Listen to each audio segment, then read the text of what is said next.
ఇల్లు కట్టుకుంటాం, వాకిళ్ళు కట్టుకుంటాం, ఏం మాటలవి? ఇదే మీరు మస్జిద్లో జరిగితే మాట్లాడతారా? మస్జిద్లో ఇలాంటి అపవిత్రం ఒక చిన్నపాటి చోరీ జరిగితే ఇలాగే మాట్లాడతాం. ఎందుకంటే మీరు మాట్లాడరు, ఓట్లు కదా అక్కడ. కానీ హిందువులు మాట్లాడితే హిందువులు అందరికీ ఎవరు పట్టించుకోరు. ఇక్కడ వేదన ఉండదా? మౌనంగా ఉన్నావంటే బాధ లేదనా? కోపం రాదనా? ఈ రోజుకి కూర్చొని చూడండి ఏం మాట్లాడుతున్నారో వాళ్ళు. ఆయన వాళ్ళ లాయర్ అంట, ఆయన ఎవరు, ఏజీపీ అంట, పొన్నవోలు సుధాకర్ రెడ్డి గారు తిరుమల లడ్డుపై ఢిల్లీలో చేసిన కామెంట్ నా దృష్టికి తీసుకొచ్చారు. ఇలాంటి సెన్సిటివ్ సమయాల్లో ఎయిదర్ మౌనం మంచిది, మౌనం దాటి పొగరుగా మాట్లాడటం. నన్ను పచ్చి బూతులు తిట్టినా, నన్ను వక్రీకరించినా, నన్ను రోడ్డు మీదకి లాగిన నేను ఎప్పుడు మౌనంగానే ఉన్నా. కానీ వైసీపీని నాయకులు, విమర్శించే నాయకులు ప్రత్యేకంగా చెప్తున్నాం, సనాతన ధర్మాన్ని జోలికి రాకండి. తప్పు జరిగితే తప్పు జరిగిందని ఒప్పుకోండి, లేదా మాకు సంబంధం లేదని చెప్పండి. అంతేగాని మళ్ళీ అడ్డగోలుగా మాట్లాడితే ఎవ్వరూ క్షమించం. ఇక్కడ మీరు కూడా హిందువులే. పొన్నవోలు సుధాకర్ రెడ్డి గారు, మీరు హిందువులే.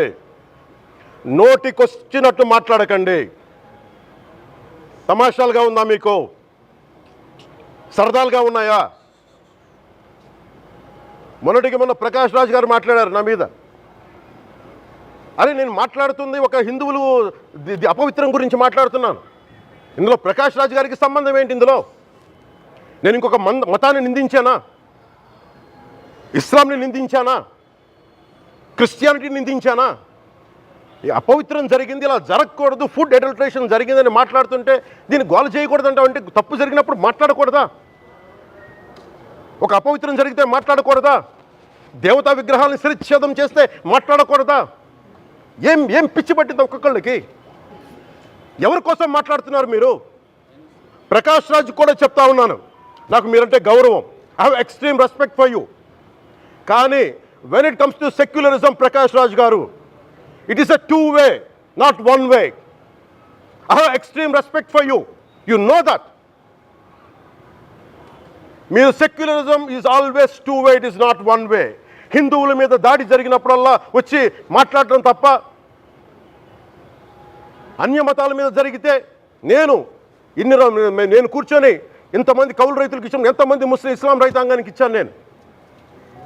ఇదే ఎన్ని మద్రాసాలకి డబ్బులు ఇచ్చాను నేను, 25 లక్షలు 30 లక్షలు ఇచ్చాను, నేను ఇచ్చినవాడిని. నేను నాకు అన్యమతం ఇస్లాం మీద గౌరవం ఉన్నవాడిని, క్రిస్టియానిటీ మీద గౌరవం ఉన్నవాడిని. చిన్నప్పటి నుంచి కూర్చొని మిషనరీ స్కూల్లో చదువుకున్నవాడిని. నా టీచర్ చెప్పిన సూక్తి, తను తగ్గించుకున్నవాడు హెచ్చింపబడినని చెప్పి బైబుల్ సూక్తిని ప్రతిసారి కోట్ చేస్తూనే ఉంటాను. ఇది నా గౌరవం, ఇది నేను చూపించే గౌరవం. మీరు మాట్లాడితే కూర్చొని నేను పాటించే ధర్మానికి అపవిత్రం జరిగినప్పుడు మాట్లాడకూడదు, మౌనంగా ఉండాలి. సెక్యులరిజంకి విఘాతం అంటే ఏంటి? సెక్యులరిజంకి విఘాతం?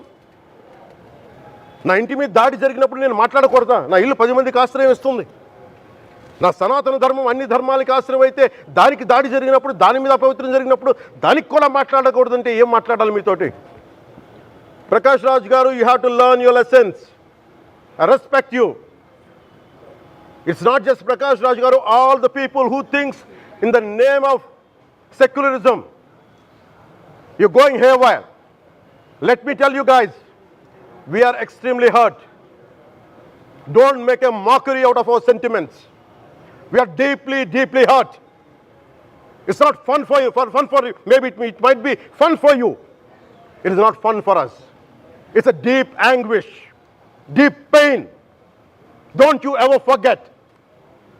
Before you come and think 100 times and talk about Sanatana Dharma. Enough of this. చాలు. ఇష్టానికి మాట్లాడుతూ ఉన్నారు సనాతన ధర్మం మీద. అయ్యప్ప స్వామి మీద మాట్లాడతారు, సరస్వతి దేవి మీద మాట్లాడతారు. అల్లా మీద మీరు మాట్లాడగలరా? మహమ్మద్ ప్రవక్త మీద మీరు మాట్లాడగలరా? జీసస్ మీద మీరు మాట్లాడగలరా? అందరూ కూర్చొని సనాతన ధర్మం మీద, వినాయకుడి మీద జోకులు వేస్తారు, దుర్గాదేవి మీద జోక్స్ వేస్తారు, సరస్వతి దేవి మీద జోక్స్ వేస్తారు. మా మనోభావాలు గాయపడవా? మాకు బాధ ఉండదా? అందుకే నేను ప్రతిపాదించింది ఏంటంటే ప్రతి దానికి రావలేకపోతున్నాం. సనాతన ధర్మ రక్షణ board is order of the day. ప్రతిసారి కూర్చోబెట్టి మేము డిఫెండ్ చేసుకోలేం. ఇది ప్రతి సగటు హిందువు తాలూకు ధర్మం. ఇదే ఇస్లాం మీద దాడి జరిగితే ఎంతమంది బయటకు వస్తారు, ఎంతమంది నిరసన తెలియజేస్తారు, రోడ్ల మీదకి రమ్మని చెప్పట్లా. కనీసం మీకు కోపం కూడా రాకపోతే మేము ఏం చేస్తాం? గుడికి వెళ్ళే ప్రతి హిందువు బాధ్యత కాదా ఇది? నా ఒక్కరి బాధ్యతేనా? మా బాధ్యతేనా? మీది కాదా? ధర్మాన్ని మీరు పరిరక్షించడానికి మీ బాధ్యత కాదా? ఈయన పొన్నవోలు సుధాకర్ రెడ్డి గారు మాట్లాడేది, పంది కొవ్వు చాలా ఖరీదైంది, ఆ కొవ్వు లడ్డు నెయ్యితో ఎలా కలుపుతారు? నెయ్యి 300 రూపాయలు ఉంటే పంది కొవ్వు 1200 రూపాయలు. బంగారంతో రాగి కలుపుతారా? ఇత్తడిలో పుత్తడి కలపరు. చెంబు తయారులో ఎవరైనా బంగారం కలుపుతారా? మదం ఎక్కిన మాటలు పొన్నవోలు సుధాకర్ రెడ్డి గారు. మదం ఎక్కి వస్తే ఇట్లాంటి మాటలే వస్తాయి. మీరు నా మీద కోర్టులో కేసులు వేసుకుంటారో ఏమి చేసుకుంటారో చెప్తా. మీరు ఏజీపీలు కదా, మీ దగ్గర వేల కోట్ల డబ్బులు ఉన్నాయి కదా, వేసుకోండి కోర్టులో. చెప్పండి.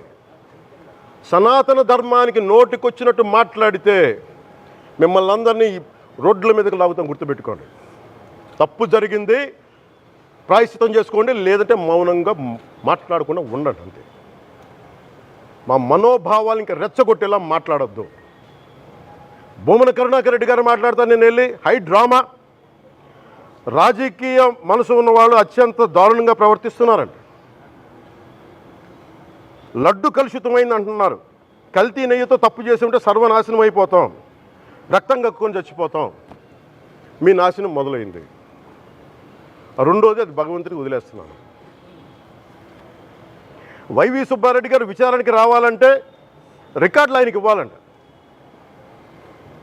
మీరు ప్రభుత్వంలో రికార్డులు మాకు ఇచ్చారా? మాకు ఏం మాట్లాడుతున్నారు మీరు? మీరు కూడా విచారణకి సిద్ధంగా అండి. అసలు ఈవో ధర్మారెడ్డి గారు, ఆ మనిషి గాయబ్. ఈరోజు దాకా లేడు ఆయన. ఈరోజు దాకా మళ్ళీ కనిపించలా. ధర్మారెడ్డి గారు, నేను మిమ్మల్ని చూశాను ఆ రోజున. నేను దర్శనానికి వచ్చినప్పుడు మీరు అందరూ ఎలా ప్రవర్తించారో నాకు తెలుసు, నేను చూసా. తిరుమలని ఇష్టారాజ్యంగా చేశారు, అది వ్యాపార కేంద్రంగా చేశారు, ఆధ్యాత్మిక కేంద్రం నుంచి పర్యాటక కేంద్రంగా చేశారు అది.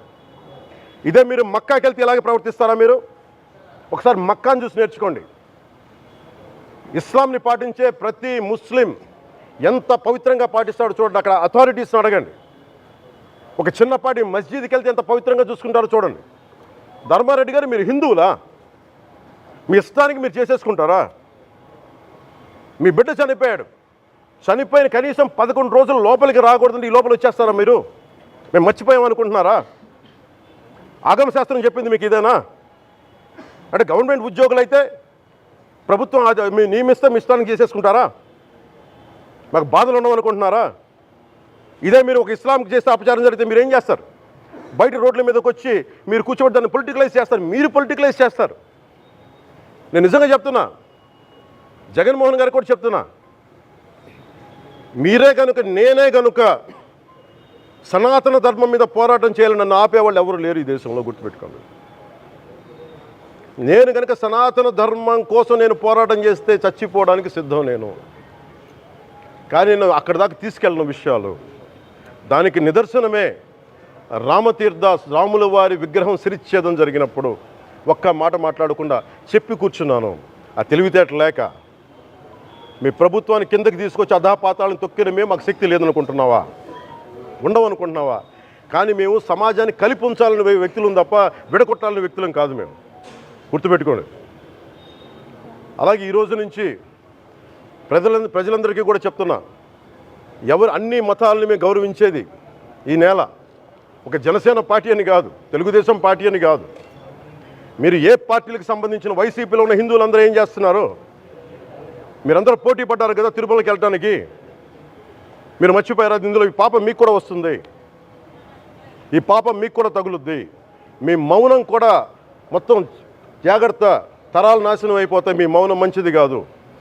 మీ సినిమా హీరోలు, నేను కూడా హీరోనే, నన్ను మించి దేశాన్ని చూడమని, సనాతన ధర్మాన్ని చూడమంటున్నా. మీ కన్వీనియంట్గా కూర్చోబెట్టి హీరోలను ఎత్తడం కాదు, నన్ను ఎత్తడం కాదు. ధర్మం విఘాతం కలిగినప్పుడు ధర్మానికి మీరు మాట్లాడటం మీ బాధ్యత. నా తరం మేము కష్టపడుతున్నాం, ముందుకు వచ్చాం. ఎవరి కోసం పడుతున్నాం ఈ కష్టాలు? మాకు సరదా కాదు. ప్రతి ఒక్కడి ఇష్టానికి వచ్చి మాట్లాడుతూ ఉంటే బాధ కలుగుద్ది. అయ్యప్ప స్వామి దీక్ష చేసే వాళ్ళ మీద ఎంత ఇష్టారాజ్యంగా మాట్లాడతారు. ఇదే మీరు ఎవరన్నా సరే ఇస్లాం మీద మీరు గొంతు ఎత్తగలరా? ఎందుకంటే రోడ్ల మీదకి వచ్చి కొడతారని మీకు భయం, అందుకు మీరు మాట్లాడరు. హిందువులు అంటే మెత్తని మనుషులు కదా, తోటి హిందువు కదా, మీరు ఏదైనా మాట్లాడచ్చు. మీకు నమ్మకాలు లేకపోతే మీరు ఇంట్లో కూర్చోండమ్మా. మీకు నమ్మకాలు లేకపోతే ఇంట్లోంచి బయటికి రాకండి, మమ్మల్ని ఏం అనకండి. మేము ఎలా పూజా విధానం ఎలా చేస్తాం, అలాగే ముఖ్యంగా ఫిల్మ్ ఇండస్ట్రీ కూడా నేను తెలియజేస్తా ఉన్నా. దీని మీద మీరు మాట్లాడితే మద్దతుగా మాట్లాడండి, లేదంటే మౌనంగా కూర్చోండి. అంతేగాని మీ మాధ్యమాల ద్వారా అపహాస్యం చేస్తే మటుకు ప్రజలు మిమ్మల్ని ఎవరు క్షమించరు. ఎందుకంటే చాలా డీప్ పెయిన్ ఇది. మీరు లడ్డు మీద జోకులు వేస్తున్నారు. నేను ఒక సినిమా ఫంక్షన్లో కూడా చూశాను. Laddu is a sensitive issue అని. Don't you ever say that. Don't you ever try day to say that, please. I respect you as actors, but when it comes to Sanatana Dharma, please, you have to think 100 times before you saying a word. One comment. Thank you.